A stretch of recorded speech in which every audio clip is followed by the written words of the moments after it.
Hello everyone, আজকের ভিডিওতে আমরা দেখব কিভাবে নিজের ফেসবুক অ্যাকাউন্ট গুগলে ইন্ডেক্স করা যায়। তো গুগলে ইন্ডেক্স করার জন্য আমাদের প্রথমত ফেসবুক অফিসিয়াল অ্যাপস যেটা আছে আমরা সেটা ওপেন করব। দেন আমরা সেটিং অপশনে যাব, এখানে যাব। তারপর একটু আমরা স্ক্রল ডাউন করব, সেটিং অ্যান্ড প্রাইভেসিতে যাব। এটা বেসিক্যালি সবাই জানে, তারপর আমি দেখাই দিতেছি যারা যারা জানে না তাদের ক্ষেত্রে সুবিধা হবে। দেন আমরা সেটিং অ্যান্ড প্রাইভেসিতে চাপবো, তারপর সেটিংয়ে চাপবো। সেটিংয়ে আসার পর একটু লোড নেবে, আপনার নেটের ওপর নির্ভর করবে। দেন আমরা স্ক্রল ডাউন করে নিচে যাব। তারপর আমরা এখানে আসব, আসার পর দেখব যে how people find and contact you.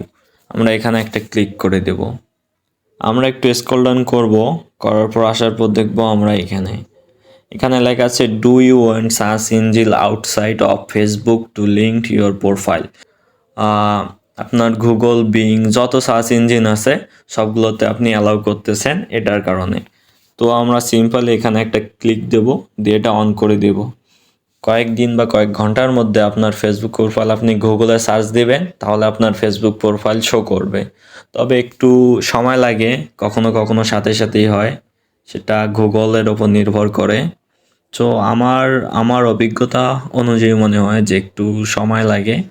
তবে সময় লাগা বেটার, যাতে ভালোভাবে আপনার ফেসবুক সব কিছু মনিটরিং করে গুগলে ইন্ডেক্স করে নেয়। সো এই ছিল আজকের ভিডিও। যদি ভিডিও ভালো লাগে তাহলে অবশ্যই একটা লাইক করবেন।